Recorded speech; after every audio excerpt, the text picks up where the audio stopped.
এমনি হাল ছেড়ে দিলে হইব কো? নিজেরা শক্ত করতে হইব না? আরে মানুষের জীবনে তো কত ঝড় ঝাপটা আসে, সবকিছু পার করে তো নিজেরা আবার শক্ত করে দাঁড়াইতে হইব না?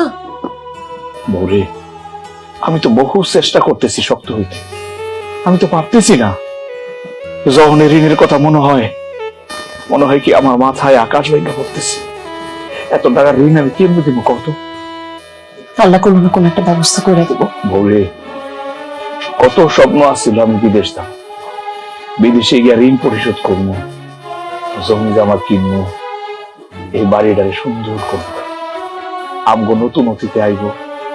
বিয়ের পরে তো আমি তোমার কিচ্ছু দিতে পারি না। আমার খুব শখ আছিল তোমার একটা গলার চেইন। কপালে থাকলে কেউ কি ঠেকাইতে পারে? আমার কিচ্ছু লাগবে না, তুমি আছো তাতেই আমার সব আছে। দুঃখের দিন কি সারা জীবন থাকবো? তোমার হাত পা আছে, পরিশ্রম করবা। আর দেখি না আত্মীয় স্বজন আছে, তাদের কাছে টাকা ধার পাওয়া যায় কিনা, কোনো না কোনো ভাবে টাকা শোধ করাই যাইব। সব বাদ দেন, খাই।